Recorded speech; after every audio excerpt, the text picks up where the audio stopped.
बिस्मिल्लाह इन्नल हम्दुलिल्लाह नहमदुहु व नस्तईनुहु व नस्तगफिरुह व नऊज़ु बिल्लाहि मिन शुरूरि अनफुसिना व सय्यिआति अमालिना मन यहदिहिल्लाहु फला मुदिल्ल लहु व मन युद्लिल फला हादिय लहु व अशहदु अन ला इलाहा इल्लल्लाहु वहदहु ला शरीका लहु व अशहदु अन्ना मुहम्मदन अब्दुहु व रसूलुहु अम्मा बाद फ़इन्न खैरल हदीस किताबुल्लाह व खैरल हदी हदी मुहम्मदिन सल्लल्लाहु अलैहि वसल्लम व शर्रल उमूरि मुहदसातुहा व कुल्लु मुहदसतिन बिदअह वकुल्ला बिदातिन दलाला वकुल्ला दालातिन फिन्नार। अस्सलामु आलैकुम रहमतुल्लाहि व बाराकातुहू। আমি গত যে বইটা ধরে পড়তেছিলাম কিতাবুল মুকলিক ইবনুল জাওজির বই, যেটার ইংরেজি নাম ছিল ডিস্টার্বার অফ দ্য হার্টস, ওইটা আলোচনা করতে গিয়ে আমি বলতেছিলাম যে আমরা একটা জায়গায় আর কি আল্লাহর নাম এবং সিফাত নিয়ে কথা আসছিল। তো আমরা বলছিলাম যে আমরা এই সম্বন্ধে আরও দুইটা বই থেকে সামান্য একটু পড়াশোনা করব বা একটু আলোচনা করব।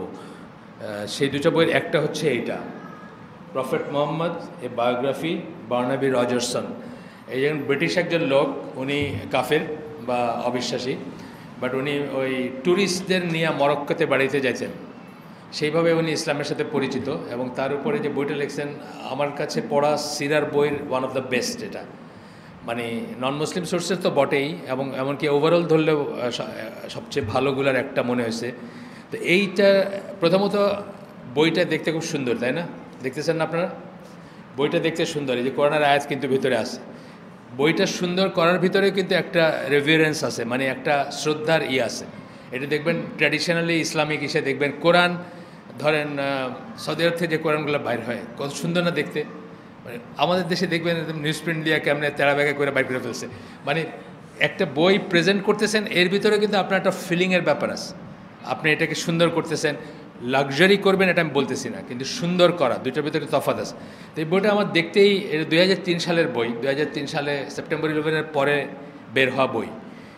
তথাপি কিন্তু ভদ্রলোক সুন্দর করে বের করছেন, ইসলামের কালারটা দিছেন, ভিতরে আপনার এই যে কোরআনের দিছেন, এবং অন্যরকম একটা আছে বইটাতে। যাই হোক, এই বইটার লাস্টে একেবারেই দরকার ছিল না, কিন্তু উনি কি করছেন, উনি একটা চ্যাপ্টার জুড়ে দিছেন। এই জন্য আমি বইটা নিয়ে আসছি। এই চ্যাপ্টারটার নাম হচ্ছে দ্য 99 নেমস অফ আল্লাহ। এটার সাথে সিরার কোনো সম্পর্ক নাই, কিন্তু উনি ব্যাপারটা নিয়ে এতই চমৎকৃত বা এতই ইমপ্রেসড যে উনি 99 নেমস নিয়ে একটা ছোট্ট জুড়ে দিছেন, নামগুলাও দিছেন, আর একটা ছোট্ট দিছেন, মানে ছোট্ট আপনার ইন্ট্রোডাকশন টাইপের দিছেন, যে নামগুলার প্রতি ইন্ট্রোডাকশন বা নামগুলার দিকে ইন্ট্রোডাকশন যদি বলি আমরা। তখন বলতেছেন যে, এখানে বলতেছেন দ্য 99 নেমস অফ আল্লাহ আর a foundation of Muslim identity. মুসলমানদের আইডেন্টিটি যেটা, মানে নিজেকে আইডেন্টিটি মানে কি, পরিচিতি যেটা, তার একটা ফাউন্ডেশন বলতেছেন 99 names. Most given names are formed from one of this. যেসব নাম মুসলমানদের হয়, বেশিরভাগ হচ্ছে এই একটার থেকে আসে আর কি, এই 99 নেমসের একটার থেকে আসে।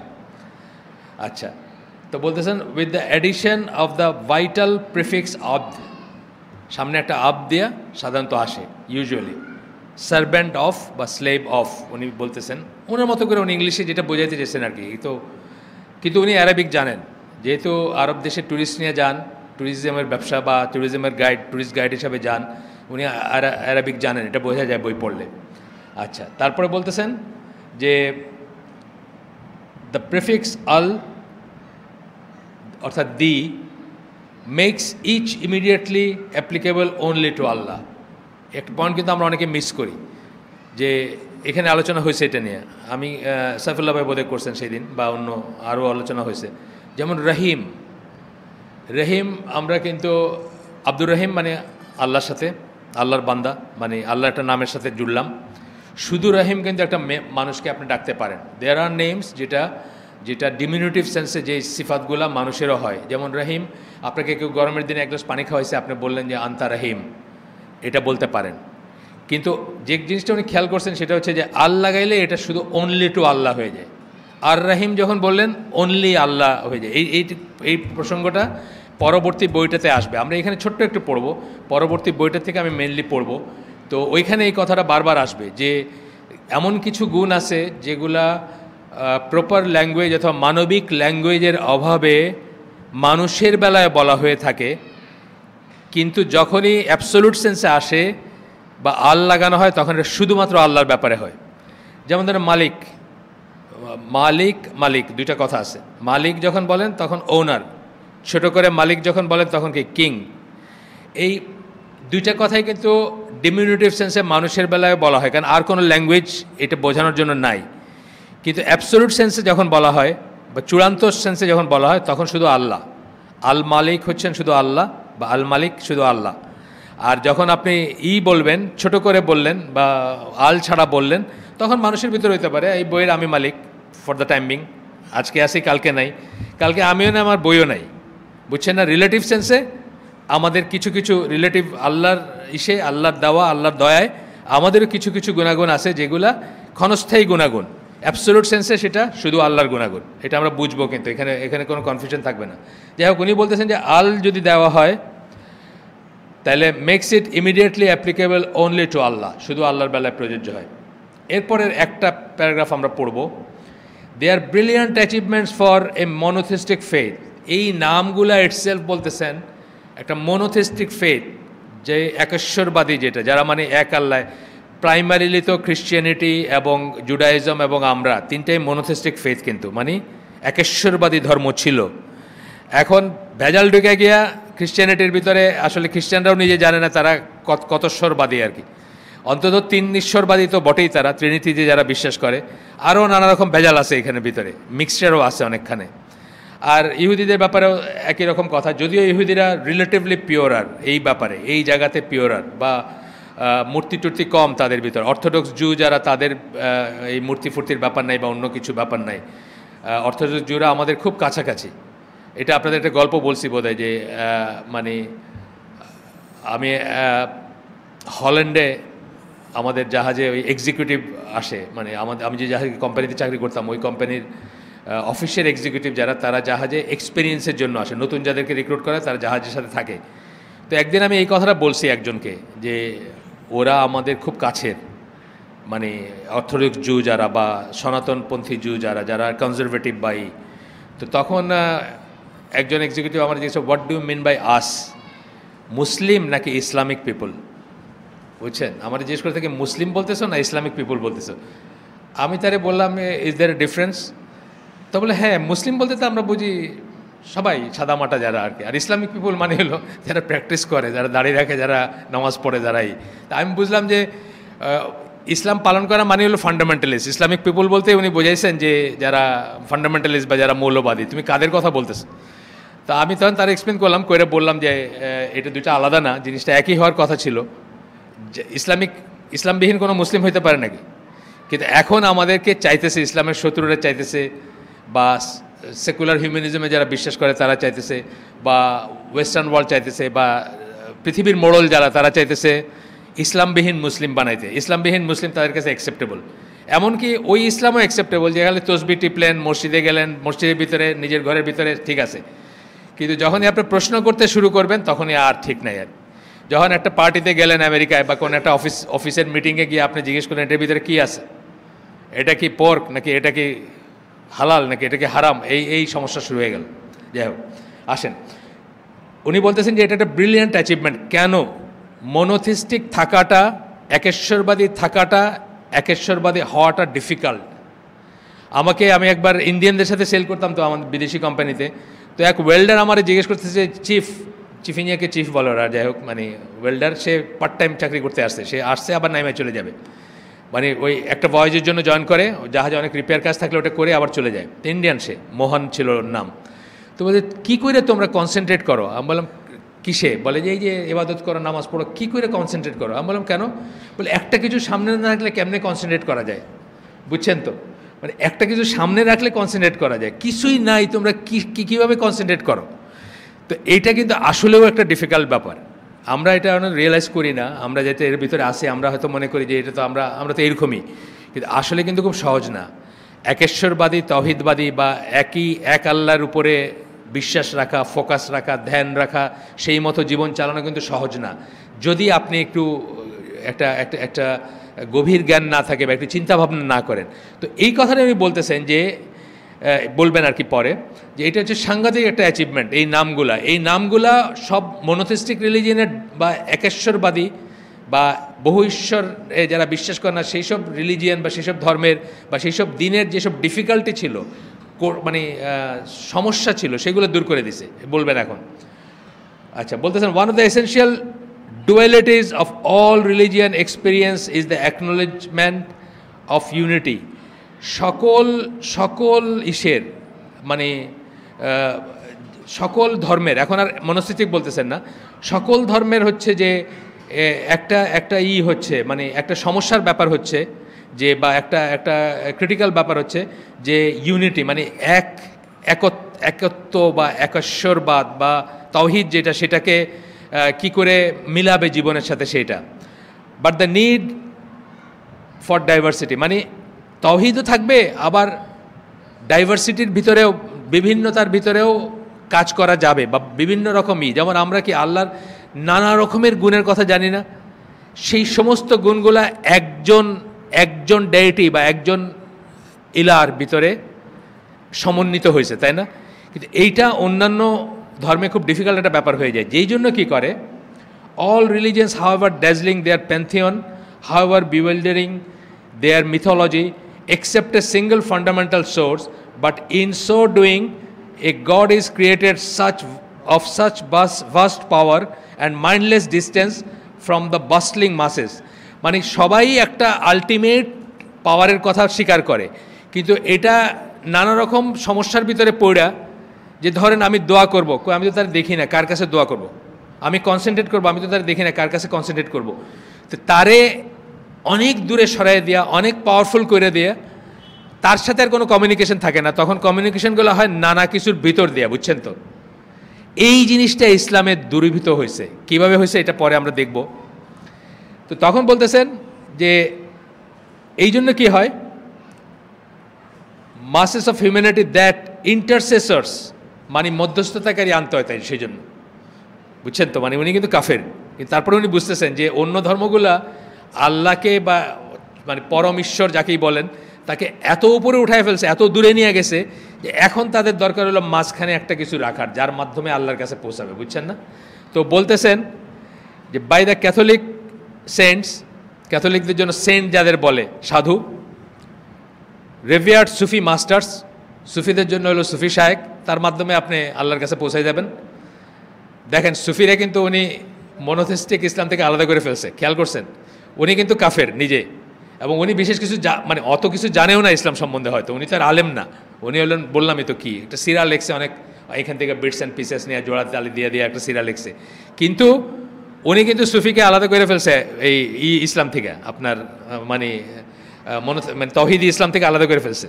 সুফি মাস্টার্স, হিন্দু আফতার্স, হিন্দুদের অবতার দরকার হয় না, কৃষ্ণ এটা সেটা, এই এক এক যুগে এক একজন আসবেন, আইসা আল্লাহর সাথে কমিউনিকেট করে দিবেন তাদের, বা আল্লাহর রিপ্রেজেন্টেটিভ হয়ে আসবেন, বা আল্লাহ মানে নজবিল্লাহ গড ইনকার্নেট শক্তে মাংসে হয়ে আসবেন। এরপরে বলতেছেন কি শামান লিডার্স, শামান ওই যে যারা ওই তন্ত্রমন্ত্র করে তাদের বলতেছেন, অর জুডাইক অ্যাঞ্জেলস, ইহুদি ধর্মে অ্যাঞ্জেলসের একটা অন্যরকম একটা ডাইমেনশন আছে, যাই হোক, মাস্ট অলসো বি ক্রিয়েটেড। আল্লাহকে এত দূরে করে দিয়েছেন যে এইগুলা আমাদের সৃষ্টি করে নিতে হয়। ওই যে মোহন যে কথা আমারে বলছিল যে চিফ তুমি কেমনে কনসেন্ট্রেট করো, তোমার তো মাঝখানে কিছু নাই, তুমি কিসের ভিতর দিয়ে কমিউনিকেট করো, মানে এত দূরের জিনিস, এই কথাটা বলছেন। আমরা এখান থেকে শুধু এইটুকুই পড়বো। তারপরে উনি 99 নেমস করছেন, ট্যাবুলেট করছেন, যদিও 99 নেমসের ভিতরে এটার একেবারে হার্ড অ্যান্ড ফাস্ট 99 কোনো লিস্ট নাই, লিস্টগুলো কিছুটা ভ্যারিয়েশনও পাবেন। আর আল্লাহর নাম শুধু 99-এর ভিতরে সীমাবদ্ধ না, এটা হচ্ছে আহলে সুন্নাত জামার বিশ্বাস বা স্ট্যান্স। এবং আরও ব্যাপার হচ্ছে যে সব নাম যে আল্লাহ, আমরা একটা দোয়া করি না যে আল্লাহ তোমার সেই সমস্ত নামের উসিলায় যেগুলো তুমি আমার কিতাবে নাজিল করছো, যেগুলো তুমি তোমার বিশেষ কোনো বান্দাকে জানাইছো, অথবা যেগুলা জানাওই নাই কাউকে নিজের কাছে রাখছো, তার মানে বহু নাম আছে। যে 99 এমন কোনো কথা না, 99টা একটা ফ্রেজ, ঠিক আছে, এবং 99 টেবুলেটে করা হয়, একটু ভ্যারিয়েশন সহকারে। কমন নামগুলো দেখবেন সবই পাবেন, হয়তো একটা দুইটা নামে ভ্যারিয়েশন আসবে ট্যাবুলেট করার যেখানে করা হয়, তো কিন্তু 99-এর ভিতরে সীমাবদ্ধ না, এটা আমরা পরে আলোচনা করব ইনশাল্লাহ। আপনারা যদি চান তাহলে আমরা নাম নিয়ে একটা বই পড়ব, মোহাম্মদ বিন সালেহ আল উসাইমিনের একটা বই, যেটা ইংরেজিতে হয়েছে, দারুস সালাম থেকে পাবলিশ, আমরা ওটা পড়তে পারি। সব নাম না পড়লাম, বিশেষ বিশেষ যেগুলো আমরা ডেইলি লাইফে বলি, সবসময় বলি, বা আমাদের দেশে কমন কিছু নাম আছে না, যেগুলোর সাথে আমরা আমাদের ছেলে মেয়েদের নাম রাখি বা নিজেদের নাম রাখি, সেই সমস্ত নামগুলো হয়তো বিশেষ বিশেষগুলো পড়লাম, যেগুলো জানা উচিত বা জানা মাস্ট, সবকটা হয়তো পড়লাম না। বাট আসলে এটা মুখস্থ করা কিন্তু একটা খুব এই সওয়াবের জিনিস, জানেন তো। বহু মালয়েশিয়া দেখবেন, আরব দেশে দেখবেন, বহু পোলাপান আপনারে কবিতার ছলে ছলে পুরা লিস্টটা শোনায় দিবে, পড়ে শোনায় দিবে। আমাদের দেশেও আছে, আমি পাইছি একজনকে যিনি বলতে পারেন সব নামগুলা। তো আসলে নামগুলা নিয়ে আজকে আমাদের না, মানে নাম পড়বো বা নামের সিফাত বা সেটা না, নামগুলা নিয়ে আমাদের আলোচনাটা আজকে, মানে নামগুলা ব্যাপারে আলোচনা। তো এইখানে এই বইটা নাম হচ্ছে, এই বইটা আমি অনেকবার অনেকখানে করছি, আপনার রেফার করছি, অনেকখানে বলছি। ও আচ্ছা, এই বইটা ছেড়ে যাওয়ার আগে আপনাদের সাথে একটা সুযোগ যখন আসে, একটা ছোট্ট জিনিস শেয়ার করি, যেটা আমার ক্লোজ যারা, তাদের সাথে আমি বহুবার শেয়ার করছি, আপনাদের সাথে একটু করি, যারা আজকে এখানে আসেন অথবা যারা দূরের থেকে শুনতেছেন বা দেখতেছেন বা দেখবেন। এখানে এই বইটাতে আরেকটা গ্রেট জিনিস আছে, আমি বলছি আপনাদেরকে, যারা আমার লেখালেখি পড়ছেন তারা জানেন। এইখানে উনি কাফের হয়ে উনি একটা জিনিস দেখছিলেন যে মুসলমানদের শাসকদের কেমন হওয়া উচিত, এইটা বলতে গিয়ে উনি আবু বকর রাদিয়াল্লাহু আনহুর কথা বলতেছিলেন, যে উনি যখন খলিফা হইলেন তখন উনি যে বক্তৃতাটা দিছিলেন সেটার কথা বলতেছেন উনি, জানেন তো, 60 সেকেন্ডেরও কম ওই বক্তৃতাটা, কিন্তু পৃথিবীর শ্রেষ্ঠ স্পিচের একটা। কোনো রাষ্ট্রপ্রধান, আল্লাহ রাসূল সাল্লাল্লাহু আলাইহি ওয়াসাল্লাম বাদ দিয়ে, কোনো আল্লাহ রাসূল সাল্লাল্লাহু আলাইহি ওয়াসাল্লামকে আমরা এই নর্মাল স্ট্যাটাসে ধরি না, ওনার একটা খুতবাকে আমরা এটার সাথে তুলনা করবো না কখনো, এটা বাদ দিয়া এমনিতে দুনিয়াতে যারা শাসক, গভর্নড এবং গভর্নর বলি না আমরা, শাসক এবং শাসিত, শাসক এবং শাসিতের ভিতরে কী সম্পর্ক হওয়া উচিত, এর চেয়ে ভালো বা এর চেয়ে সুন্দর আর কোনো হইতে পারে না, ইনি বলছেন আর কি, বা অনেকেই বলে থাকেন। এটা 60 সেকেন্ডেরও কম বক্তৃতাটা, কিন্তু উনি কি বলতেছেন সেটা দেখেন। উনি বলতেছেন, it should be engraved in stone on the gates of every presidential palace, in the public reception hall of every Muslim monarch. যত মুসলিম রাজা আছে তাদের গেটে, তাদের দরবারে ঢোকার গেটে বা পাবলিক রিসেপশন হলের গেটে এই বক্তৃতাটা এনগ্রেভ করে রাখা উচিত, মানে টাঙায় রাখা উচিত। এটা এত ইম্পর্ট্যান্ট। এটা আবু বকর রাদিয়াল্লাহু আনহু একটা বক্তৃতা বলতে গেছে, তার মানে দেখেন, মানে হয়তো আল্লাহ হেদায়েত দিয়েছেন কি আমি জানি না, হেদায়েত হয়তো তার নসিব নাই, কিন্তু তথাপি উনি কত কাছে গেছেন জিনিসটার। মেনি মুসলিমস, কত মুসলিমের সাথে আমি কথা বলছি যে জানেন না যে there is such thing call এই বক্তৃতার কথা, আবু বকর রাদিয়াল্লাহু আনহু যে বক্তৃতার কথা আমি এখন বলবো, এটা নিয়ে আমার ব্লগে একটা লেখাও আছে, আমার ব্লগেও আছে এখন, পৃথিবীর শ্রেষ্ঠতম বক্তৃতার একটি, এরকম নামে আছে, ছোট্ট করে আমি করছি, ট্রান্সলেট করে দিছি এটা। তারপরে কি বলতেছেন, মুসলিম রাজাদের, রাজা বা মনার্ক বলতে রাজা বাদশাদের কথা বলতেছেন। ফর এক্সাম্পল সৌদি আরবিয়া অথবা জর্ডান বা মরক্কো, এগুলোতে এখনও রাজা বলে তারা এইসব জায়গায়। ইট should B stamped on the front of every identity card, passport, so that police and security forces of the Muslim world are daily reminded of this great and noble contract between the governed and the governor. এটা প্রত্যেকটা passport এবং identity কার্ডের উপর ছাপায় দেওয়া উচিত। Muslim ওয়ার্ল্ডে are daily reminded of this great noble contract, এই সাংঘাতিক, মানে মহৎ বা কি বলবো, মানে এলিভেটেড, মানে সম্মানিত contract between the governor and the govern, শাসিত এবং শাসকের ভিতরে যে কন্ট্রাক্ট, এইটা যেন মনে করায় দেওয়া হয়। আমাদের দেশে আরও বেশি দরকার না? আমাদের সেক্রেটারিয়েট, ইউনিয়ন কাউন্সিল, প্রত্যেক থানা, প্রত্যেক ফাঁড়ি, পারলে যে গাড়িগুলো যায় না, এই যে মেট্রোপলিটন পুলিশ লেখা, ওইগুলোরও গায়ে লাগাই দেওয়া উচিত, যাতে মনে থাকে যে এরা হচ্ছে শাসিত আর আমি হচ্ছে শাসক, কিন্তু এর ভিতরে একটা কন্ট্রাক্ট আছে, সেই কন্ট্রাক্টটা কী, এই বলে এতটুকু ভূমিকা দিয়ে উনি এখন বলতেছেন, আবু বকর রাদিয়াল্লাহু আনহু সেই 60 সেকেন্ডেরও কম লাগে যে এটা সেই বক্তৃতাটাতে কী বলছিলেন। I have been given authority over you, আমাকে তোমাদের উপরে একটা কর্তৃত্ব দিয়ে বসানো হয়েছে। কে বসান? আল্লাহ বসান, আল্লাহ বসান, আমাদের এই অনুযায়ী কি আল্লাহ বসান। এই জন্য আমাদের উপরে আল্লাহ আমাদের মতো যোগ্য শাসক দেন। শাসক কিন্তু আহলে সুন্নাত জামার মতে আমাদের যোগ্যতা অনুযায়ী আল্লাহ দেন, এবং যখন আল্লাহ সেটা দিবেন তাকে আপনি বন্দুক দিয়ে উৎখাত করতে পারবেন না। এটা হচ্ছে আহলে সুন্নাত জামার বুঝ। কি করবেন? আপনি আগে নিজে ইস্তেগফার করবেন, নিজে তওবা করবেন, শাসকের দোষ দেখবেন না, ওইটা পরে দেখবেন, আগে নিজেরটা দেখবেন, নিজে তওবা করবেন, নিজে ইস্তেগফার করবেন, এবং সেই মতো করে যদি করতে পারেন আল্লাহ ওকে রিমুভ করে দিবেন আপনার উপর থেকে। এটা হচ্ছে আহলুস সুন্নাহ ওয়াল জামার বিশ্বাস। আরেকদিন আমরা এখানে বলছি যে হাসান বসরি বলতেছিলেন যে হাজ্জাজ বিন ইউসুফের কথা, খুব অত্যাচারী শাসক ছিলেন মদিনার, যে ওনাকে যদি সরায় দেওয়া হয় তাহলে কী বলে, pigs and monkeys will be employed over us, মানে শুকর এবং বান্দরে আমাদের উপর বসায় দেওয়া, মানে আমরা এত খারাপ হয়েছি যে এখন ওনারে দিচ্ছে, যদি ওনাকে সরাই দিতে চাই আমরা তাহলে বান্দর আর শুকরকে বসায় দেওয়া হবে আমাদের উপর। তখনকার যুগে বলছেন, উনি তো তাবেই। আমাদের অবস্থা আপনি চিন্তা করে দেখেন, আমাদের মানে ইমান আমানের অবস্থা। যাই হোক, এরপরে বলতেছেন and I am not the best of you, আমি তোমাদের ভিতর বেস্ট না। এটা হইতেই পারে শাসক আপনার ভিতর বেস্ট না, বুঝছেন না? আল্লাহ রসুল বলছেন কি, একটা কৃতদাস যার মাথা হইল কিসমিসের মতো মাথা, আবিসিনিয়ান কৃতদাস, তারেও যদি তোমার উপরে বসায় দেওয়া হয় তার আনুগত্য করতে হবে, বুঝছেন না? নট নেসেসারি আপনার পছন্দের মানুষ হবে, নট নেসেসারি বেস্ট মানুষটা হবে, তাও না কিন্তু। হাজ্জাজ বিন ইউসুফ যখন শাসক ছিলেন তখন কি হাসান বসরি তো ছিলেন, হাসান বসরিকে তো আল্লাহ বসান নাই, তাকে বসাইছেন, তো বেস্ট হবে এমন কোনো কথা নাই। এই কথাই বলতেছেন যে আমাকে তোমাদের উপর অথরিটিতে বসানো হয়েছে and I am not the best of you, আমি তোমাদের ভিতর সবচেয়ে ভালো না। দেখেন হিউমিলিটিটা দেখেন, শাসক নিজে বলতেছেন যে আমি তোমাদের ভিতর শ্রেষ্ঠ না, সর্বশ্রেষ্ঠ না, আমার চেয়ে ভালো আছে। আচ্ছা, if I do well help me, আমি যদি ভালো কাজ করি আমাকে সাহায্য করো। If I do wrong set me right, আমি যদি খারাপ কাজ করি আমার সিধা করে দিন। উনি বলতেছেন ওনার ইসেকে, ওনার প্রজাদের বলতেছেন। Sincere regard for truth is loyalty, যেটা সত্য সেটাকে সম্মান করা হচ্ছে রিয়েল আনুগত্য। চাটুকারিতা, আমার পিছিয়ে খালি চাটুকারিতা করলো, আমি যা করলাম জি জি যা করছেন খুব ভালো করছেন, হুজুর মাই বাপ, হুজুর খুব ভালো করছেন, এইটা লয়ালিটি না, এটা লয়ালিটি না। কি বলতেছেন loyalty? Sincere regard for truth, সত্যের প্রতি, সত্যকে সম্মান করা, সত্যকে আপহোল্ড করা, এইটাই হচ্ছে রিয়েল আনুগত্য। And disregard for truth is treachery, বিশ্বাসঘাতকতা, যখন কেউ সত্যকে সম্মান করবে না, সত্যের সাক্ষ্য দিবে না। আমাদের দেশে কটা মানুষের সত্যের সাক্ষ্য দেয় বলেন আপনি? ওই আমি অ্যানিম্যাল ফার্মের কথা বলতেছিলাম আপনাদেরকে, যারা যারা পড়ছেন, ওইখানে যখন সেই ডিক্টেটরশিপ প্রতিষ্ঠিত হয়ে গেল পশুদের ভিতরে, তখন কি হলো, শুয়োররা হয়ে গেল রুলিং ক্লাস। শুয়োরদের লিডারের নাম ছিল নেপোলিয়ন ওই গল্পে। তো নেপোলিয়ন এমনই ডিক্টেটর যে তার এগেনস্টে কথা বলার কারো কোনো সাহস নাই। তো একটা মুরগি বলতেছে যে আন্ডার দ্য গাইডিয়ান্স অফ মানে of the great leader Napoleon, এরকম কথাটা আর কি, যে নেপোলিয়নের মতো বিশাল নেতৃত্বের মানে দিক নির্দেশনায় I have lead 4 eggs in 5 days, মানে আমি 5 দিনে 4টা ডিম পারছি। মানে এটাও নেপোলিয়নের মতো মানে বিশাল নেতৃত্বের দিক নির্দেশনায়। কথাগুলো পরিচিত লাগে না আমার কাছে? আমাদের কাছে পরিচিত লাগে না? খুব পরিচিত, মুসলিম মঠে তো খুবই পরিচিত।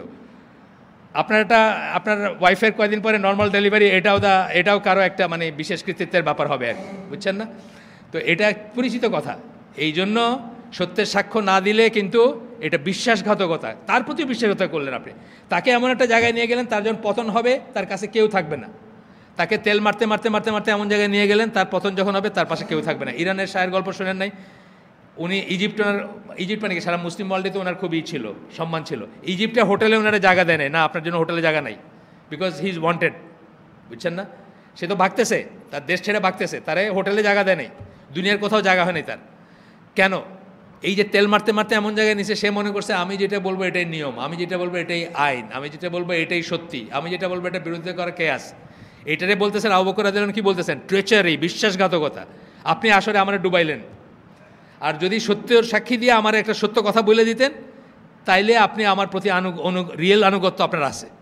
বুঝটা উল্টা না? আমাদের দেশের উল্টা বা আমাদের দুনিয়ার উল্টা বুঝ। আচ্ছা, তারপরে বলতেছেন কি দেখেন, দ্য উইক, এই কথা আমি তো অনেক কথা বলতেছি, উনি বলছেন এক প্যারাগ্রাফ, এই যে এইটুকু আমি বলতেছি, এটা এক্সপ্লেন করতে গিয়ে বলতেছি। একটা সুযোগ আসলো তাই বলতেছি, আজকের বিষয় এটা না। ইনশাল্লাহ আমাদের তো তাড়া নাই কোনো, আমাদের কোনো স্কোর করতে হবে না বা কোনো মার্ক পাইতে হবে না, আমরা শিখলাম একটু।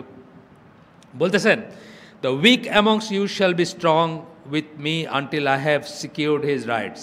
তোমাদের ভিতরে সবচেয়ে দুর্বল যে, সে আমার সাথে শক্তিশালী থাকবে যতক্ষণ আমি তাকে তার হক না দিছি, মানে তার প্রাপ্যটা আদায় করে না দিছি। জায়গা দখল করে ফেলছে, জমি দখল করে ফেলছে, বুঝছেন না? বউ নিয়ে আটকায় রেখে দিছে, দেখতেছেন না এগুলো? কারা করতেছে? পাওয়ারফুলরা করতেছে, পাওয়ারফুলরা করতেছে। উইকদের করতেছে, তাই না? তো বলছে উইক যারা তারা আমার সাথে স্ট্রং থাকবে যতক্ষণ আমি তাদেরকে তাদের অধিকার না আদায় করে দিচ্ছি। ফ্রম হোম, অত্যাচারী স্ট্রংদের থেকে, তাই না? তারপরে বলতেছেন ইফ গড উইলস, ইনশাল্লাহ, এখানে বলতেছে এই কথা বলে ইনশাল্লাহ বলছেন আর কি একবার। And the strong amongst you, তোমাদের ভিতরে যারা শক্তিশালী, মানে কিবার যাদের আছে না, আমরা বলি না আল মালাউ কোরআনের ভাষায়, মানে গ্রেট ওয়ান্স যারা শক্তিশালী, যারা strong amongst you shall be weak with me, যারা শক্তিশালী তারা আমার কাছে দুর্বল থাকবে। Until I have wrested from him the rights of others, যতক্ষণ অন্যের যে হকটা মারছে, যে জমিটা দখল করছে, যে দোকানটা দখল করছে, যে টাকাগুলো মাইরে নিছে, সেগুলো আমি আদায় করে না দেই। বুঝছেন না? আচ্ছা, তারপরে বলতেছেন ইফ গড উইলস, ইনশাআল্লাহ, মানে এই দুটা কথা মানে ভবিষ্যতের কথা, তো শক্তির কথা, পারার কথা, বা পারবেন কি পারবেন না এটা শিওর না, এই জন্য দুইটাতেই ইনশাআল্লাহ বলতেছেন। Obey me for so long as I obey God and his messenger, ততক্ষণ পর্যন্ত আমাকে মাইনে চলো যতক্ষণ আমি আল্লাহ এবং রসুলের আনুগত্য করি, বা আল্লাহ রসুলকে মেনে চলি। এটাই হওয়া উচিত যে কোনো মুসলমানের, ইভেন বাপের হওয়া উচিত। এটা বাপের ছেলেকে এটা বলা উচিত যে আমি যতক্ষণ আল্লাহ এবং আল্লাহ রসুলকে মাইনে চলতেছি ততক্ষণ আমারে মানবা, তার বাইরে গিয়ে যদি আমি কোনো আদেশ করি বা করি, কোনো মান্যতা নাই সেখানে। বাপের হওয়া উচিত ফ্যামিলিতে, দেশের তো হওয়া উচিতই। তারপরে বলতেছেন but if I disobey God and his messenger, আমি যদি আল্লাহ এবং তার রসুলের অবাধ্যতা করি, আবু বকর রাদিয়াল্লাহু আনহু বলতেছেন, এক নম্বর মুসলিম আল্লাহ রসুলের পরে, you owe me no obedience, আমার কাছে তোমাদের কোনো আনুগত্যের ব্যাপারই নাই, কোনো আনুগত্যের দাবিদার না আমি, আমার কাছে তোমাদের কোনো আনুগত্যের বাধ্যবাধকতা নাই বা কোনো নাই, নিয়ম নাই। Arise from your prayers, God have mercy upon you. তারপরে মসজিদে বসে বলতেছিলেন, আকিমুস সালাহ বলছেন বা এরকম কিছু বলছেন, আকিমুস সালাহ বা একটা কিছু, এখানে শুধু এইটাই আছে, আপনার ইংলিশটা আছে, আরবিটা নাই। এটা একটা সুযোগ পেয়ে পড়লাম, এটা আজকের বিষয় ছিল না, আমরা চলে যাই। তো এই বইটা বলতেছি, এই বইটা আমি অনেকের কাছে আলোচনা করছি বা অনেকের কাছে এই নামটা বলছি, বিশেষ বিশেষ কিছু কারণে বলছি। এই বইটা আমি 1998 সালে কিনছিলাম। আমি এক জায়গায় জাহাজের জন্য ওয়েট করতে 3 দিন একটা হোটেলে ছিলাম স্যান ফ্রান্সিসকোতে। তো মার্চ মাসে, 1998 সালের মার্চ মাসে। তো কিছু করার নাই, একটা পাশে একটা বিরাট বইয়ের দোকান ছিল। তো ওই বইয়ের দোকানে যাইতাম, বই একটু উল্টাইতাম আর কিনতাম, অনেক বই কিনছিলাম ওই সময় কেনা বই। এইবার ওই সময় পড়ছি আমি বইটা, এবং পড়ে ওইখানে অনেক জায়গায় অনেকে বলছি অনেক কিছু।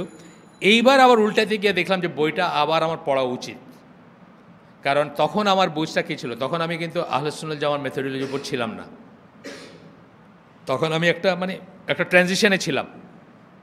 এই রকমের আকিদা মানহাজ বা এই রকমের চিন্তাভাবনা আমার ছিল না। এক, দুই হচ্ছে এই বইটা অনেক গভীর একটা রিসার্চ ওয়ার্ক। দুজন ইউনিভার্সিটি টিচার, ওনারা মুসলিম কিন্তু নামে বুঝবেন না মুসলিম। সাচিকো মুরাতা ওয়াইফ, উনি হচ্ছেন জাপানিজ অরিজিনের, আর উইলিয়াম সি চিতিক, দুজনেই আমেরিকাতে টিচার। তো ওনারা, বইটার নাম হচ্ছে দ্য ভিশন অফ ইসলাম, মানে ইসলামের দৃষ্টিভঙ্গি কী বা চিন্তাভাবনা কী। ভিশনের অনেক ওয়াইড একটা মিনিং হইতে পারে। এবং এই বইতে আমি তখন খেয়াল করি নাই যে এই বইটাকে খুব সুন্দর করে আলটিমেটলি ইসলাম, ইমান, এহসান এই 3 ভাগে বিভক্ত করে এই বইটাকে করছেন। এবং এর ভিতরে নানা রকম কথা আছে। তার ভিতর একটা অংশ আমরা পড়ব নাম এবং সিফাত নিয়ে, এবং নাম এবং সিফাত পড়ব না, নাম এবং সিফাত সম্বন্ধে পড়ব, যে এইগুলা ব্যাপারে, এইগুলোর সম্বন্ধে পড়ার কিছু ব্যাপার আছে। তো আবার পড়তে গিয়ে আমি বুঝলাম যে আসলে মানে এইখান থেকে আমি যে আগে কোট করছি বা আগে রেফার করছি, কি একটা জিনিস রেফার করছি যেগুলো শিখছি আমি এখান থেকে মেইনলি। তবে তার একটা হচ্ছে যেমন এই আজকে যেগুলো পড়বো এগুলোও, আর একটা ছিল যে আপনার কোরআনের ব্যাপারে একটা কথা বলছেন, যে সামান্য অ্যারাবিক জানে সে হাদিস এবং কোরআন পড়লে বুঝবে যে এটা দুইটা অরিজিনের, ল্যাঙ্গুয়েজের স্টাইলটা টোটালি ডিফারেন্ট। এটা কিন্তু আমাদের জন্য ইম্পর্টেন্ট, জানা ইম্পর্টেন্ট না?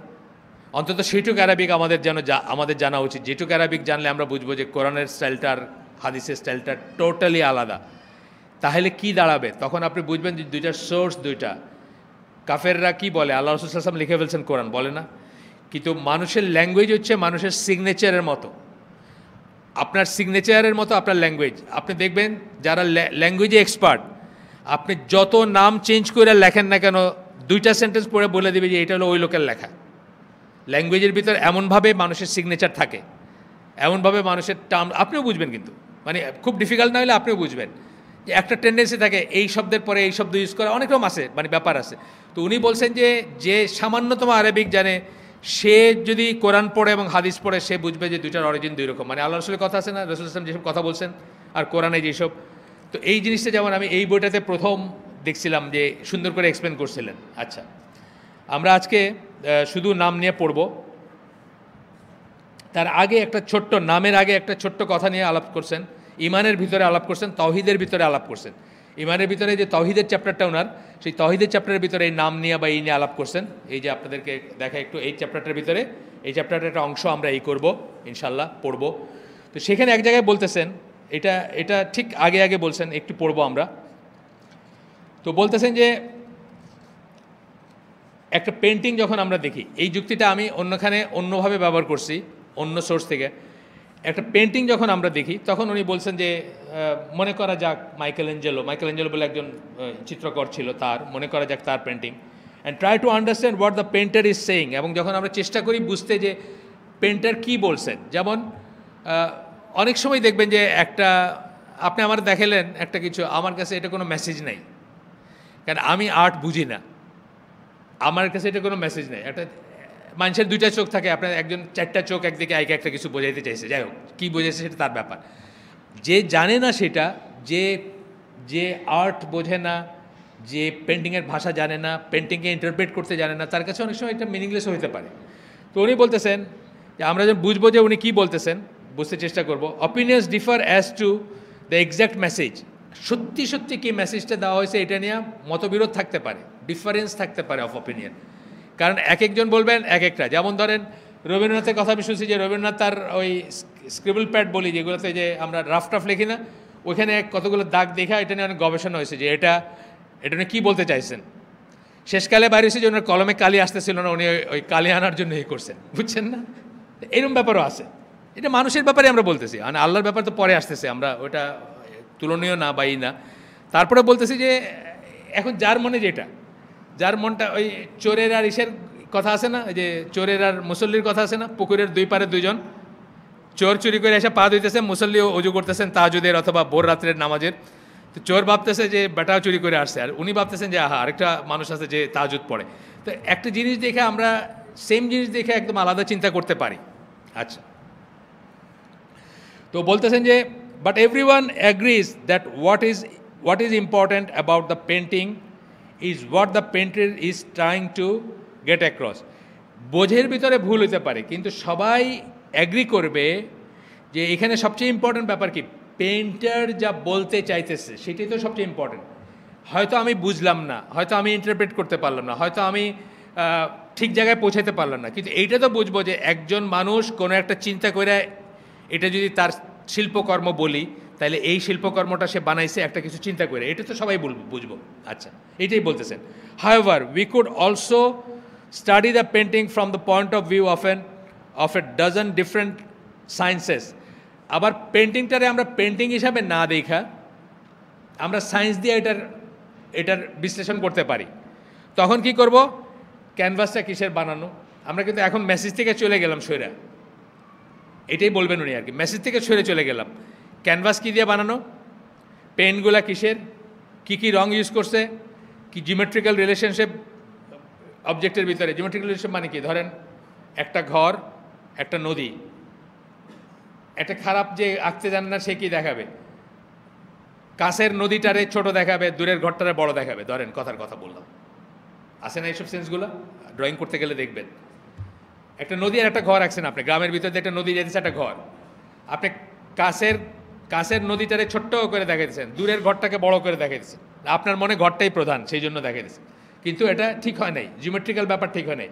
এগুলো হলো সায়েন্টিফিক বিশ্লেষণ, কিসের, একটা ছবির সায়েন্টিফিক বিশ্লেষণের কথা বলতেছেন। আচ্ছা, geometrical relation among the objects and so on, এরকম আরও অনেক কথা আমরা বলতে পারি। In this talks we would have to make use of physics, chemistry, biology, geometry, other science. আমি সায়েন্স নিয়ে কথা বলি, আমরা অনেক কিছু নিয়ে কথা বলবো। We could also make use of various other approaches that assume the validity of modern scientific knowledge, sociology. আমরা অনেক কিছু দিয়ে ছবিটাকে বিশ্লেষণ করতে পারি. This is all well and good, and there is no contradiction between looking at things in these ways. এগুলা ততক্ষণ পর্যন্ত গ্রহণযোগ্য বা চলে যতক্ষণ পর্যন্ত, এবং কন্ট্রাডিকশন নাই, ততক্ষণ বিটুইন লুকিং অ্যাট থিংস আলাদা আলাদাভাবে করেন, অ্যান্ড লুকিং অ্যাট থিংস মানে, এবং এই যে কোনো একটা জিনিসের যদি আপনি ইসলামিক পয়েন্ট অফ ভিউ থেকেও দেখেন তাইলেও কোনো বিরোধ নাই। ইসলামিক পয়েন্ট অফ ভিউ থেকে করতেও বিরোধ নাই, সায়েন্স দিয়ে দেখতেও বিরোধ নাই, খালি চোখে দেখতেও বিরোধ নাই। বিরোধটা কখন আসবে সেটা বলতেছেন। আচ্ছা, but suppose that a group of scientists began claiming that the painting had come to exist spontaneously. কিন্তু এতক্ষণ পর্যন্ত কোনো বিরোধ নাই। কেউ এটার ম্যাটেরিয়াল নিয়ে বলছেন, কেউ জিওমেট্রি নিয়ে বলছেন, কেউ এটার মেসেজ নিয়ে বলছেন, কেউ এটার সৌন্দর্য নিয়ে বলছেন, এবং ইসলামের সাথে কোনো বিরোধ নেই এখন পর্যন্ত। বিরোধটা আসবে তখন যদি একজন সায়েন্টিস্ট যাদের কথা বললেন তারা যদি বলেন যে এই পেন্টিংটা নিজে নিজে এক্সিস্টেন্সে চলে আসে, মানে নিজে নিজে হয়ে গেছে, এই বিরোধ শুরু হয়ে যাবে, যেখানে কিন্তু আসলে ইসলামের সাথে সোকল এথিস্টদের, সোকল সায়েন্টিস্টদের বিরোধটা শুরু হয়। তখন বলতেছেন দেয়ার ওয়াজ নো পেন্টার, এবং বলে কোনো পেন্টারও ছিল না, মানে কেউ আঁকে নেই এটা। And if there was he had no message to express, আর যদি থাইকাও থাকে এই পেন্টিংয়ের ভিতরে তার কোনো মেসেজ নাই, পৃথিবী বানাইছে, যদি পৃথিবী বানানোর জন্য কারো দরকার নাই, আর যদি থাইকাও থাকে কোনো পারপাস নাই পৃথিবীর, বুঝছেন না? কোনো মেসেজ নাই, কোনো পারপাস নাই, কোনো কথা নাই, কোনো আয়াত নাই। আয়াত বলি না আমরা, আয়াত মানে কি সাইন, কোনো নিদর্শন নাই। He was just throwing around tense haphazardly, খালি হ্যাপাজার্টলি মানে কোনো বিচ্ছিন্নভাবে রং ছুঁড়ে মারছেন আর পেন্টিংটা হয়ে গেছে, এরকম কথা। আচ্ছা, and even if he had a message, we would have no way of understanding it. এবং যদি একটা মেসেজ থেকে থাকে আমাদের এটা বোঝার কোনো উপায় নাই। এইখানে গেলেই ইসলামের সাথে বিরোধটা শুরু হয়ে গেল। কারণ আমরা কি মনে করি, একটা ধূলিকণাও এমনি এমনি হয় নাই, এমনি এমনি আসে নাই, তারও একটা পারপাস আছে। এবং মানুষ কেন, সমস্ত মানুষ জিন ফেরেশতা মিলে একটা ধূলিকণা জিরো থেকে সৃষ্টি করতে পারে না। জিরো থেকে সৃষ্টি করা মানে নাই থেকে সৃষ্টি করা, আমরা যেটা বলি, হ্যাঁ, বদিউস সামাওয়াতি ওয়াল আরদ বলি না আমরা, মানে কোনো মডেল ছাড়া, কোনো প্রেসিডেন্স ছাড়া নাই থেকে সৃষ্টি করা। আচ্ছা, এরপরে বলতেছেন ফর মুসলমানদের জন্য দ্য প্রুফ অফ তাওহীদ is the way things are, just as for most people the proof of the artist and his message is the existence of his painting. মানে যেভাবে আল্লাহর দুনিয়ায় জিনিসপত্র এক্সিস্ট করে, এইটাই মুসলমানের জন্য তৌহিদের প্রমাণ, প্রুফ অফ তৌহিদের প্রমাণ হচ্ছে খালি এইটা দেখেই মানুষ তৌহিদ বুঝবে। এই জন্য কি বলছেন, ফিতরার উপর তৈরি করা হয়েছে। ফিতরা মানে কি, মানে আল্লাহ প্রত্যেক শিশুকে ফিতরার উপর জন্ম দেন, মানে কি তৌহিদের উপর জন্ম দেন। তারপরে বাপ মা তাকে ইহুদি বানায়, খ্রিস্টান বানায় বা অন্য কিছু বানায়। তার মানে ফিতরা যদি আপনার ঠিক থাকে, আপনি অটোমেটিক্যালি বুঝবেন যে দুনিয়ার সবখানে তৌহিদ ছড়ানো বা তৌহিদ আছে। আচ্ছা, এইভাবে বলতে ঠিক যেভাবে পেন্টিং থাকা মানেই আর্টিস্ট আসেন না। পেন্টিং তো নিজের থেকে হইতে পারবে না, পেন্টিং থাকা মানে আর্টিস্ট আসেন। দুনিয়ার চারিদিকে তাকানো মানে আল্লাহ আসেন। এই কথাগুলো বলছেন, এটা আমরা ডিটেলসে গেলাম না। তো এইখানে গিয়ে বলছেন, একটা জায়গায় গিয়ে একটা লাইন বলছেন, এই হাদিসটা, এই সেন্টেন্সটা আমি শুনছি কিন্তু এই হাদিসটার মানে আমি জানতাম না, মানে এই সেন্টেন্সটার মানে জানতাম না। এখানে কি বলছেন, the religion of old women, বুড়ো মেয়েদের বা বুড়িদের ধর্ম। ইসলাম সম্বন্ধে এই কথাটা আমি আগেও শুনছি, এটার উপর একটা বইও পড়ছি আমি, কিন্তু এই হাদিসটা আমি খেয়াল করি নাই। মানে ইসলাম সম্বন্ধে এই কথাটা বলা হয় যে ইসলাম হচ্ছে বুড়ি মেয়েদের বা বৃদ্ধাদের ধর্ম। কেন বলছেন এটা, এই হাদিসটা পড়বো আমি আজকে, সেই জন্য আর ই করলাম। একদিন রাসূল সাল্লাল্লাহু আলাইহি ওয়াসাল্লাম তার সাহাবীদেরকে নিয়ে হাঁটতেছিলেন, তখন দেখলেন যে একজন বুড়ি চরকা দিয়ে সুতা করে না, সুতা কাটে, সুতা বানায়, উলের সুতা বানাইতেছে। রাসূল সাল্লাল্লাহু আলাইহি ওয়াসাল্লাম তাকে জিজ্ঞেস করছেন যে সে আল্লাহ বিশ্বাস করে কিনা, ওই বুড়িকে জিজ্ঞেস করছেন। সে বলছে হ্যাঁ সে করে। রাসূল সাল্লাল্লাহু আলাইহি ওয়াসাল্লাম তাকে জিজ্ঞেস করছেন কেন, মানে কেন সেই কথাটা বললো, কেন তুমি বিশ্বাস করো আল্লাহ? সে রিপ্লাই করছে, সেই বুড়ি বলছে ওই স্পিনিং হুইল যেটা দিয়ে সে চরকাটা এটা দেখায় বলছে, spinning wheel does not turn unless there is a hand. এই চরকাটা ঘুরে না একটা হাত ছাড়া। Unless there is a hand to turn it, একটা হাত যদি এটা না ঘুরে এই চরকাটা ঘুরে না। And the heavens cannot turn unless someone is turning them. এই মহাবিশ্ব ঘুরতে পারে না তার মতো করে সে যেটা বুঝছে, সূর্য চন্দ্র তারা যাই বুঝছে, সে বুড়া মানুষ, একদমই রাস্তার মানুষ, বোঝা যাচ্ছে গরিব মানুষ, যে এই মহাবিশ্বর কিছু ঘুরে না যতক্ষণ কেউ সেটাকে না ঘোরায়। সিম্পল লজিক না? খুব সিম্পল লজিক। এটার জন্য পিএইচডি করার দরকার নাই, এখানে যেটার জন্য আপনার মাস্টার্স করার দরকার নাই, ফিজিক্স পড়ার দরকার নাই, ম্যাথমেটিক্স পড়ার দরকার নাই, জাস্ট তাকায় দেখার দরকার। ওই সময়টুকুর দরকার যে তাকায় দেখবেন, চিন্তা করবেন এবং বুঝবেন, এইটাই এনাফ। ঠিক আছে, আমরা এটা জাস্ট এই চ্যাপ্টারটা শুরুতে আসে দেখে পড়লাম। এখন আমরা যাব, আমাদের কথা বলতেছেন আমরা যারা মডার্ন যুগের মানুষ, আমরা আসলে পোস্ট মডার্ন যুগের। এখন কিন্তু যুগটাকে কি বলা হয়? পোস্ট মডার্ন এরা বলা হয়। মডার্নিজমও শেষ হয়ে গেছে। যাই হোক, এটা নিয়ে আমরা আলোচনা করতে চাই, এটার উপর এক থিওরিটির ব্যাপার আছে। আধুনিকতা, এখন আধুনিকতা উত্তর যুগ বলা হয়, মানে আধুনিকতা শেষ হয়ে গেছে, এখন আধুনিকতার পরের যুগটা চলতেছে। ইফ উই মডার্নস, এটা অবশ্য 98-এ কেনা বই, লেখা বোধে আরও আগের, দেখে নিই আমি একটু কবেকার পাবলিকেশন, এটা ইম্পর্টেন্ট জানাটা, একটু দেখি এটা কবেকার। 1994 পাবলিকেশন, আমি কিনছি 1998 সালে। আচ্ছা, এখন বলতেছেন যে আমরা মডার্নরা are to grasp the logic of Islamic vision of things we need to keep in mind that for Muslim things begin with God and come down. আমরা এখনকার মডার্ন ইসের মানুষ যদি ইসলামিক ভিশন নিয়ে চিন্তা করতে যাই, তাহলে আমাদেরকে মনে রাখতে হবে যে জিনিসের সূত্রপাত হচ্ছে আল্লাহর কাছে, তারপরে সেগুলো নেমে আসে সব কিছু, তাই না? আদম হাওয়া নেমে আসছেন, আমাদের রিজেক নেমে আসে, আমাদের বৃষ্টি নেমে আসে। এমনকি কোরআনে বলা হচ্ছে যে লোহাও নাজিল হয়েছে, লোহা সম্বন্ধে আল্লাহ কোরআনে নাজিল শব্দটা ব্যবহার করছেন। সব কিছু নেমে আসে। ফরাস, আমরা মডার্ন এজের মানুষদের কথা বলতেছে, বাই অ্যান্ড লার্জ বেশিরভাগ ক্ষেত্রেই things begin with us and go up, আমাদের দিয়ে শুরু হয়ে উপরে যায়। মানে এখান থেকে আমরা চিন্তা কইরা উপরে কি আছে এটা থিওরি দিতেছি, কি করব না করব। হ্যাঁ, না সেই সেন্সে বলতেছেন না, বলতেছেন যে রেফারেন্স পয়েন্টটা হচ্ছে এইটা, জিওসেন্ট্রিক, মানে আমাদের রেফারেন্সে আমরা দুনিয়াকে মাপতেছি। আর মুসলমানদের সব কিছু কোথা থেকে? আল্লাহর কাছ থেকে আসতেছে, আল্লাহর রেফারেন্সে বাকি সব। আমরা পরে দেখবো এটার মিনিং কি। আল্লাহ হচ্ছেন চিরঞ্জীব, আমরা হচ্ছি ক্ষণস্থায়ী। রেফারেন্সটা কিন্তু সবসময় আল্লাহ, আর আমাদের রেফারেন্স হচ্ছে দুনিয়াটা, জিওসেন্ট্রিক।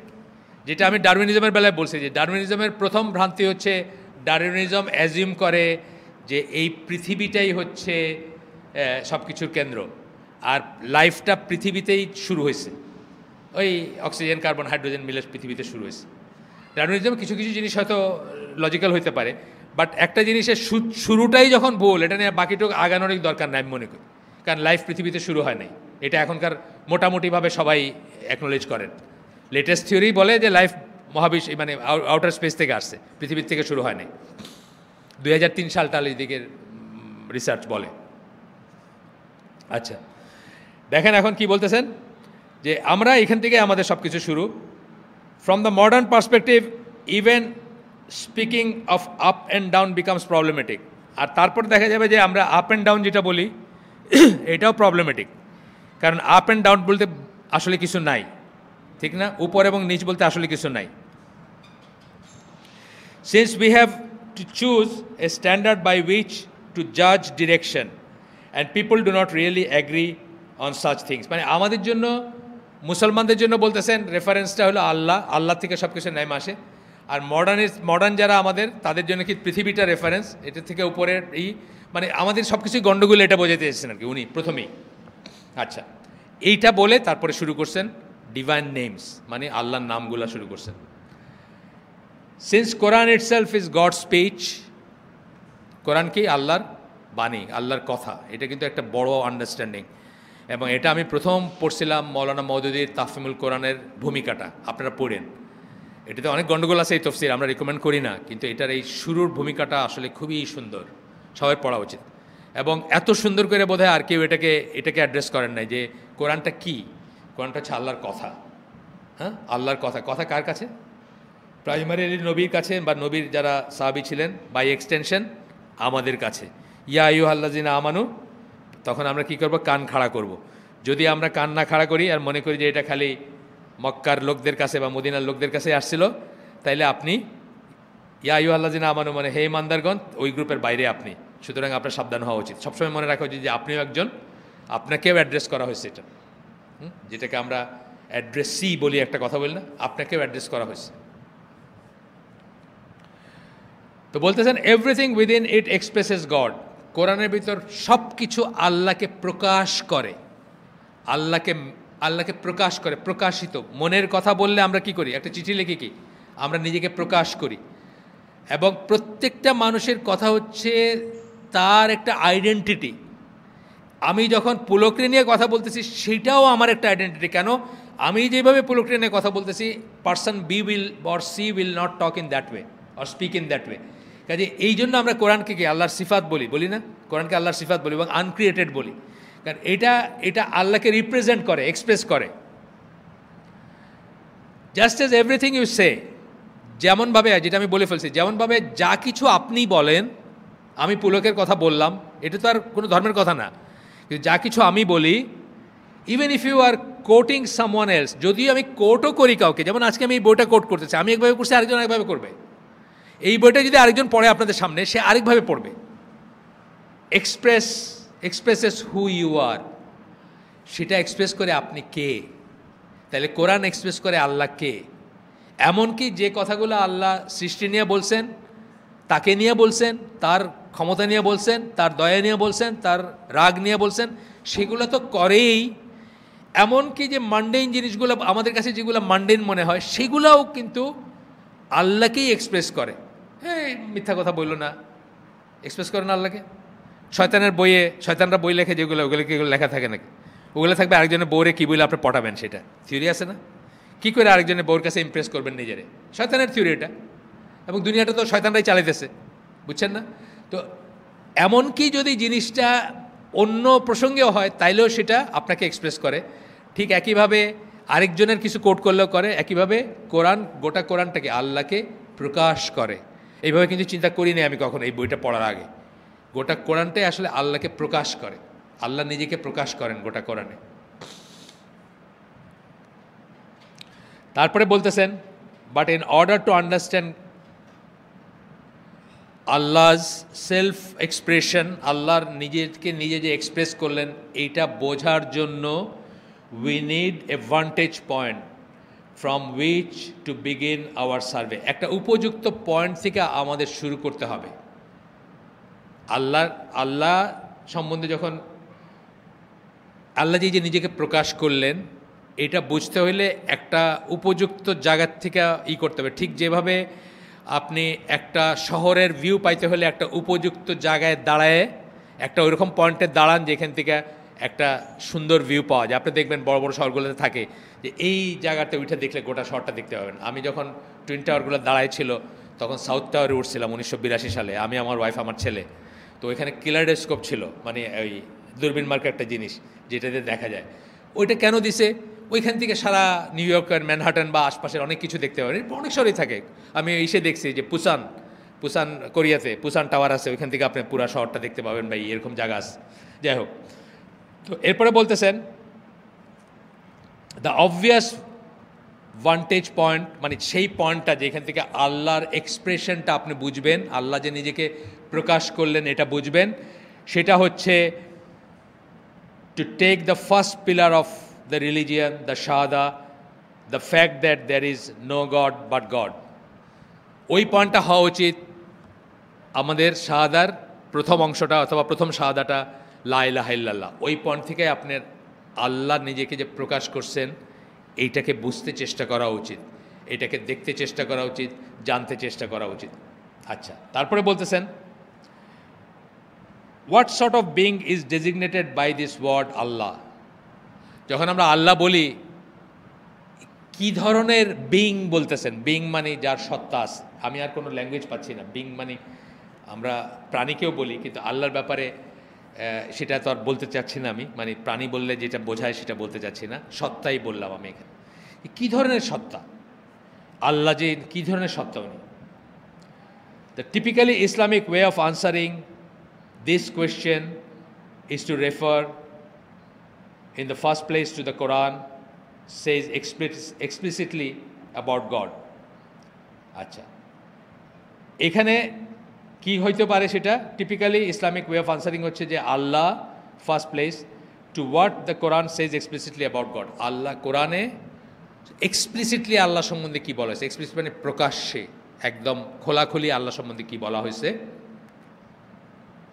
সিন্স এভরিথিং ইট সেজ রেফার্স ইমপ্লিসিটলি টু গড, কারণ কোরআন যা কিছু বলে সেটাই আলটিমেটলি ইমপ্লিসিটলি মানে অপ্রকাশিতভাবে বা এর ভেতরের মিনিংটা আপনাকে আল্লাহর সাথে রিলেটেড করে, আল্লাহর সাথে সম্পৃক্ত করে।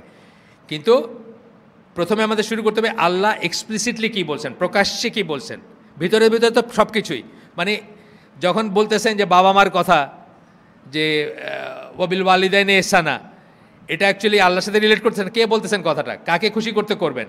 আল্লাহ খুশি করতে করবেন। মানে প্রত্যেকটা কথা, কোরআনের প্রতিটি শব্দ ইমপ্লিসিটলি আল্লাহর সাথে সম্পৃক্ত। কিন্তু বলতেছেন প্রথমে আমরা শুরু করব এক্সপ্লিসিটলি আল্লাহ কি বলছেন নিজের সম্বন্ধে বা আল্লাহর সম্বন্ধে। এখানে আমরা দেখব, here we find that the Quran has a great deal to say. Explicitly আমরা দেখব অনেক কিছু বলার আছে কোরআনের। এরপরে বলতেছেন, এখানে দেখা যাবে যে one way to find out what Quran says about Allah, একটা ওয়ে হচ্ছে is simply to read the বুক।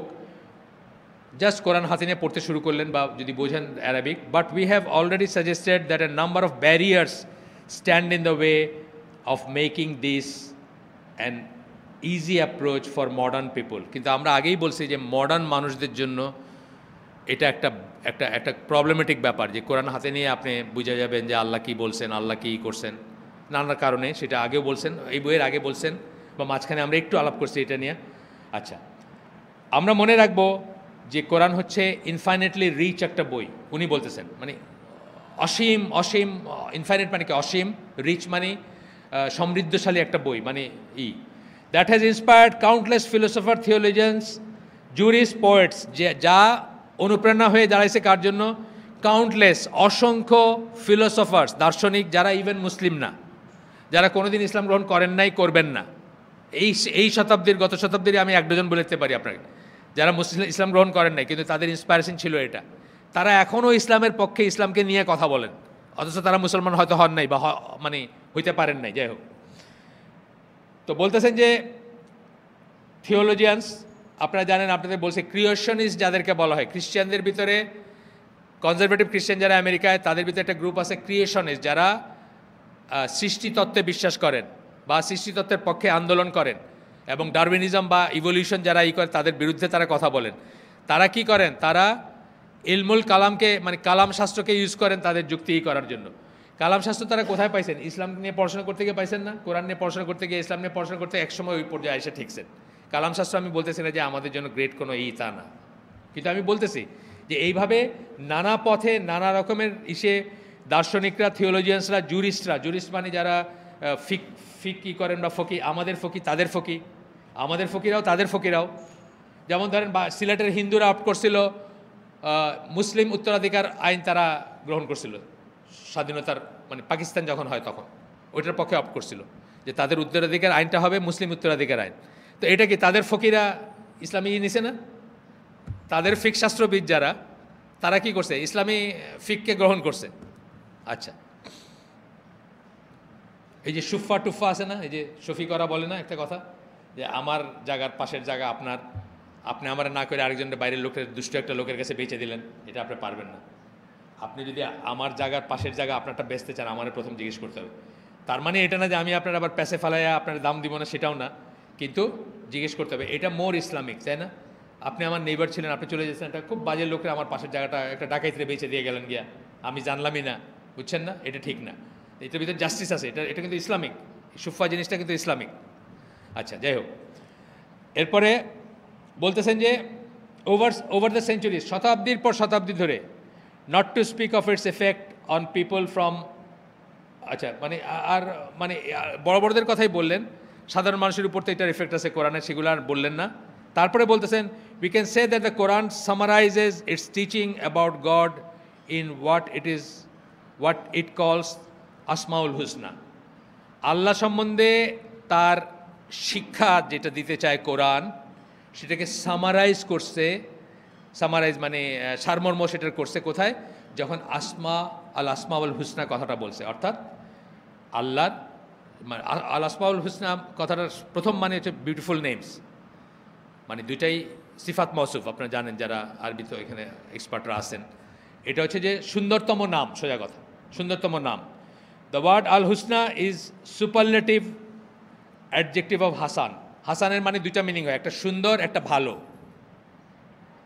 সুন্দর ভালো, ওয়ালাদুন হাসানুন মানে কি একটা ভালো ছেলে, একটা ভালো ছেলে, সুন্দর সেন্সও হয়, ভালো সেন্সও হয়। হাসান থেকে অনেক কিছু আছে, হাসিনা, হাসান, হুসাইন, এগুলো সব এখান থেকে আসছে, রুটটা একই।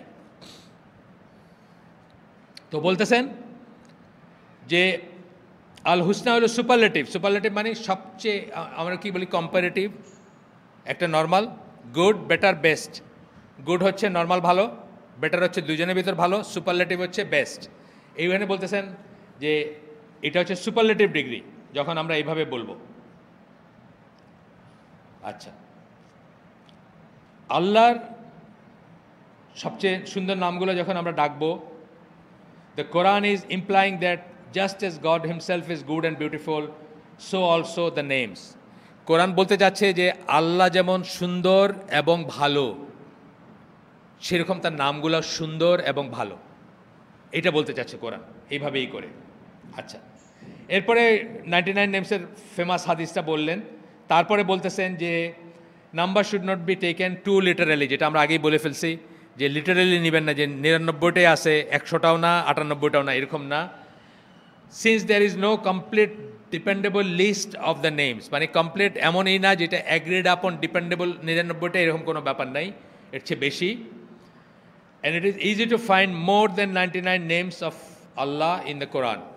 99টার বেশি নাম আপনি চাইলে খুঁজে পাবেন কোরআনে। হ্যাঁ, আচ্ছা, এরপরে বলতেছেন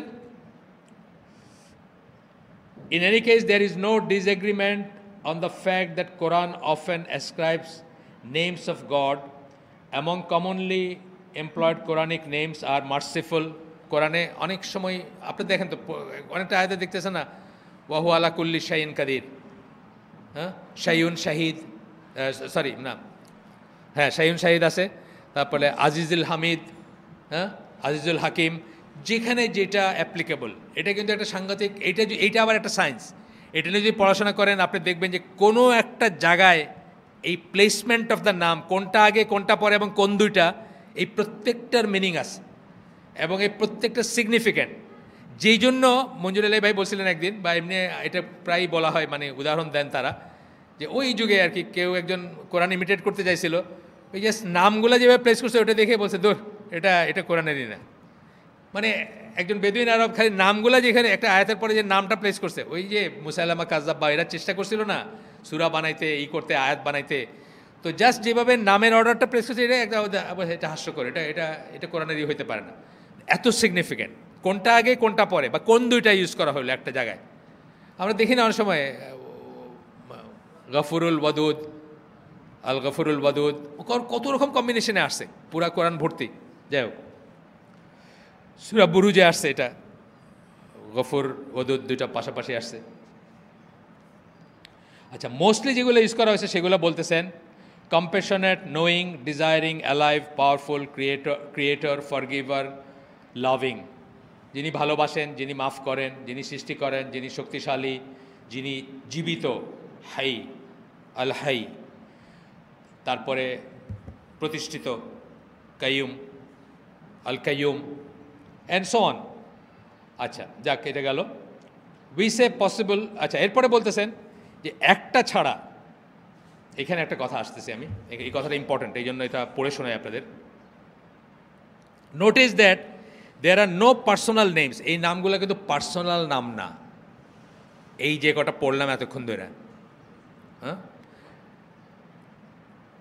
এগুলো পার্সোনাল নেম না। In contrast to example to Jupiter or Shiva, Jupiter একটা ইসের নাম, গ্রিক গড বোধ হয় না, আর শিবা হচ্ছে হিন্দুদের শিব, এগুলো পার্সোনাল নেম, একজন দেবতা তাদের, যার একটা পার্সোনাল নাম। এটা এই আমরা যেগুলো পড়লাম এগুলো কিন্তু কোনো পার্সোনাল নাম না। বলতেছেন God has no personal names with the possible exception of Allah. আল্লাহটাই হচ্ছে একমাত্র প্রপার নাউন, যেটা আমরা বলি যে সেন্সে পার্সোনাল নেম, আর বাকিগুলো কিন্তু পার্সোনাল নেম না। বাকিগুলো কি?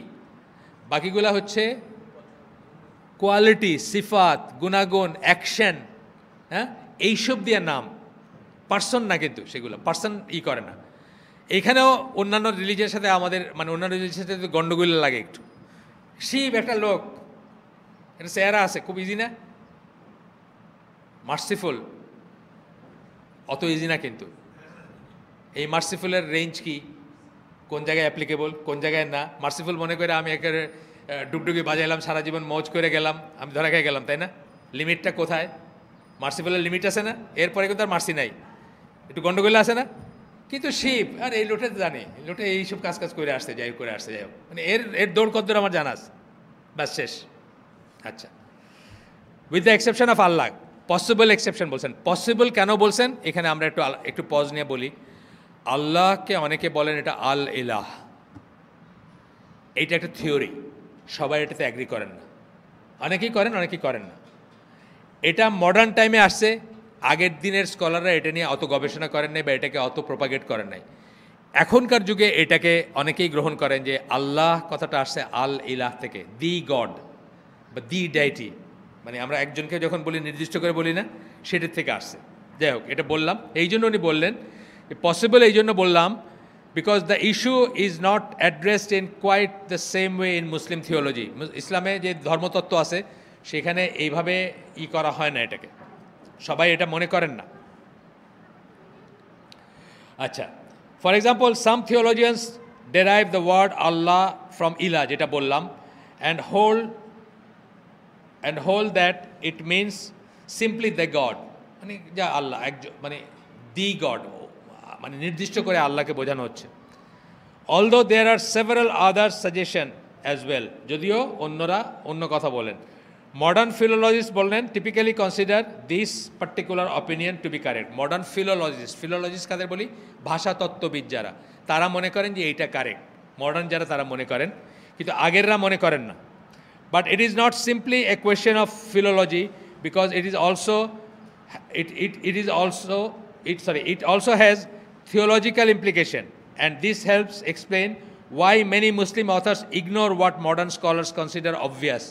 এই যে কথাটা বললাম এটা তো অবভিয়াসই ছিল, মানে খুব সহজ একটা কথা ছিল না, কিন্তু আগের দিনের বা এখনকারও অনেক যারা মানে ধর্ম নিয়ে গবেষণা করেন তারা এটাকে পাত্তাই দেন না, এই কথাটাকে এটাকে পাত্তাই দেন না, বিকজ এটা নিয়ে কোনো গবেষণা করেন না। তুমি যে আল্লাহ যেভাবে বলছেন সেভাবেই, এটা আল্লাহ বলছেন আল্লাহ আল্লাহ, বাস শেষ, এটা নিয়ে আর কোনো গবেষণা নাই। যেভাবে আপনার অনেকে ধরেন মুকাত্তাত যেগুলোকে আমরা বলি আলিফ লাম মিম হা মিম, এগুলো নিয়ে কোনো গবেষণা করতে চান না, যেটা আল্লাহ বলছেন এটা এরকম। আচ্ছা, যাই হোক, এরপরে বলতেছেন মুশরিকদের যেটা মানে মুশরিক মানে মূর্তি পূজার ধর্ম যেগুলা, বা মুশরিকদের যেগুলা বহুশ্বর কি বলে, আর কি বলেন না, একটু কি বলেন, দুটো নাম বলেন। সর্বেশ্বরবাদ ওইটা আরেকটা জিনিস, এটা মানে যারা পৌত্তলিক আর কি, সোজা কথা, পৌত্তলিক যারা, এখানে পলিথিস্ট বলছেন, পৌত্তলিক বোঝাইছেন, বা সর্বেশ্বরবাদ হচ্ছে প্যান্থিজম, যারা এটা আলাদা একটা বাদ। এটা সব মুশরিকরা সর্বেশ্বরবাদী না কিন্তু। আচ্ছা, সব মুশরিকরা সর্বেশ্বরবাদী না, কিন্তু সব সর্বেশ্বরবাদীরা মুশরিক, কারণ তারা নিজেরাই সবচেয়ে, রবীন্দ্রনাথ সম্বন্ধে বলছে না যে রবীন্দ্রনাথ মূর্তি পূজা করতো না, মূর্তি পূজা করতো না, কিন্তু নিজের পূজা করতো আর কি, কারণ মূর্তিটারে বাইরে থেকে ভিতরে নিয়ে আসছে। মানে সীমার মাঝে অসীম তুমি বাজাও আপন সুর, মানে আমার ভিতরে তো আল্লাহ সুর বাজাইতেছে, আল্লাহ আমার ভিতরে আছে, তো মূর্তির বাইরের থেকে ভিতরে নিয়ে আসে, সেও মুশরিক, কিন্তু সে হলো নিজের ভিতরে সর্বেশ্বরবাদী মুশরিক আর কি। আচ্ছা, দেখেন এটা আবার বেয়াদবি না হয়ে যায় আমাদের, মানে অনেকে রবীন্দ্রনাথে এই কথা বলেন, কত বড় বেয়াদবি, বুঝছেন না? বাংলাদেশে বৈশা আমাদের জাতীয় সঙ্গীত লিখছেন ওনারা, এত বড়। আমি আমাদের গ্রুপে যারা আছে তাদেরকে দিয়েছিলাম, ইন্ডিয়ান এক লোক কী বলছে, ইন্ডিয়ান জাতীয় সঙ্গীতে তো ওনার লেখা, ওনাকে কী বলছে, চাটুকার বলছে। তো ওনার চেয়ে বড় কোনো চাটুকার হতে পারে না। উনি ব্রিটিশ রাজারে গডের পজিশন দিছে, জনগণ মন অধিনায়ক জয় হে ভারত ভাগ্য বিধাতা, কারে বলছে? ব্রিটিশ রাজারে বলছে। পরে এটা ইন্ডিয়ান জাতীয় সঙ্গীত হয়ে গেছে। তো ওই লোক প্রশ্ন করছে এটা কেমনে জাতীয় সঙ্গীত হয়? এত বড় চাটুকার যে মানুষে ভগবান বানায় দিল, তারে আমরা ভারতের বানায় দিছি, কিন্তু আমরা খুব সুন্দর এটারে নিয়ে সহাবস্থান করতেছি, কোনো সমস্যা নাই। যাই হোক, এখানে বলতেছেন যে মুশরিকদের কথা বলতেছেন, present a personal face that embodies one or more qualities. একটা পার্সোনাল নাম আছে, পার্সোনাল ফেস আছে।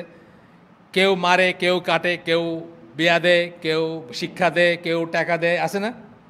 পার্সোনাল ফেস আছে, সাথে পার্সোনাল গুণও আছে। কিছু হয়তো গুণে ওভারল্যাপও করে, দুইজনের ভিতরে গুণ আছে। হিন্দু মিথোলজির কথা বলতেছেন এখানে, many accounts of the acts and exploits of gods such as Brahma, Vishnu, Shiva, তিনজনের কথা বলতেছেন। তো এগুলোর ভিতরে Hindus often say that Brahma is the creator. Brahma সৃষ্টি করে, বিষ্ণু প্রিজার্ভ করে, আর শিবা ধ্বংস করে। কোরআনের ব্যাপারটা এরকম না। কোরআনের ব্যাপারটা এরকম না। কোরআনে মাল্টিপল গডের কোনো এক্সিস্টেন্স তো নাই। এই যে কারণে তাদের মানে এটা কল্পনা করতে না পারে তাদের আলাদা আলাদা এজেন্সি বানাইতেছে, যেটা এই সব কিছু আল্লাহর নাম এবং সিফাতের ভিতর চলে আসবে। যা কিছুর সমন্বয় করতে না পারে তারা এক একজন এক একটা বানাইছে, সেই সব কিছু এক আল্লাহর নাম এবং সিফাতের ভিতরে চলে আসবে। আচ্ছা, এরপরে বলতেছেন একটা উদাহরণ দিতেছেন যে সবচেয়ে কংক্রিট যে ডিভাইন নেম, আল্লাহর নামের ভিতরে সবচেয়ে কংক্রিট যেটা, মানে যেটা আমরা খুব সহজে বুঝতে পারবো ধরাছোঁয়ার ভিতরে সাধারণ মানুষের, এটা বলতেছেন is the king, al-malik. But this name, like other divine names, does not imply that God is pictured in concrete terms. কিন্তু এটার মানেও এটা না যে সিংহাসনে বসে থাকা একটা রাজা বা কংক্রিট টার্মে আল্লাহকে পিকচার করা, তা না। এটার মানেও এটা না, কিন্তু এটা সাধারণ মানুষরা আমরা সবচেয়ে ইজিলি বুঝবো, এটা বলতেছেন। এরপর কি বলছেন? Rather the name means that god is a reality that possesses the attributes of kingship to such a degree that nothing else really deserves the name. বরং এটা বলে যে আল্লাহ হচ্ছেন রিয়েলিটি, মানে বাস্তব সত্য, এবং এমনভাবে তার রাজত্ব বা রাজাগিরি, সেটা যদি আপনি বোঝেন তাহলে আর কাউকেই এই নাম দেওয়া যায় না। বুঝছেন তো? আর কাউকেই নাম দেওয়া যায় না। ইফ গড ইজ কিং, আল্লাহ যদি রাজা হয়ে থাকেন, this means that all power and ruling authority belong to him. যত পাওয়ার, যত রুলিং, শাসনের অথরিটি, কর্তৃত্ব হচ্ছে তার, অধিকার তার। ওয়াইল আর্থলি কিংস, দুনিয়ার যারা রাজা, ছোট হাতের কিং, ওটা বড় হাতের, এটা ছোট হাতের, দুনিয়ার যারা রাজা, presidents and their dictators represent at best pale reflection of God's kingly power. Pale reflection মানে খুবই বিবর্ণ একটা প্রতিচ্ছবি আল্লাহর পাওয়ারের, তাই না? মানে আল্লাহ আদেশ করেন, আল্লাহর আদেশ এক ধরনের, রাজাও আদেশ করেন, রাজার আদেশ এক ধরনের। বিবর্ণ কেন বলতেছেন? নানা কারণে বলতেছেন। আমাদেরকে আল্লাহ শিখাই দিয়েছেন যে এই রাজা যদি অন্যায় কিছু করে তোমাদের মানার দরকার নেই। এই রাজার এগেন্সে আমরা ষড়যন্ত্র করি, তাকে হত্যা করি, তাকে ইসের থেকে সরাই, সে 4 বছরের জন্য নির্বাসনে থাকে, আবার আসে, হ্যাঁ, সে একটা মেয়ের কাছে দিওয়ানা হয়ে সম্পত্তি সব দিয়ে দেয় তারে। এইসব কিছু আল্লাহর বেলা প্রযোজ্য না, তাই না? সুতরাং পেল রিফ্লেকশন বলছেন। পেল মানে আর কিছু বলার নাই, মানে কি দিয়ে বোঝাইবেন এই জন্য বলতেছেন, কিন্তু আসলে আল্লাহর কিংশিপের সাথে কোনো কিংশিপের কোনো তুলনা হয় না।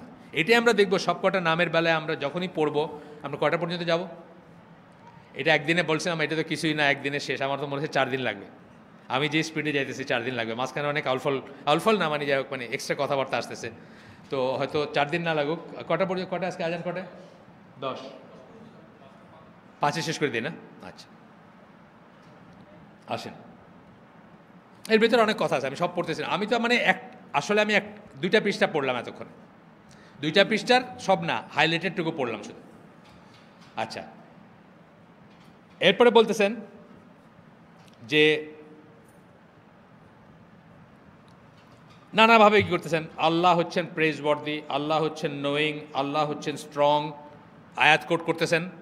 এবং আল্লাহর স্ট্রং, আল্লাহর প্রেজওয়ার্দি, আল্লাহর নোয়িংগুলা কি, আল্লাহ জানেন, আল্লাহ শক্তিশালী, আল্লাহ প্রেজওয়ার্দি, যার যার যার মানে করা হয়, হামদ বলি না আমরা, আচ্ছা হামদ করা হয় যার, বা আলহামদুলিল্লাহ যেটা বলি। There is no power and no strength but লা হাওলা ওয়ালা কুওয়াতা ইল্লা বিল্লাহ বলি না আমরা। আচ্ছা, বাট গড, এইসব বলতেছেন নানা রকম কথা, অনেক অনেক আয়াতের কোট করছেন, আমি সেগুলো গেলাম না।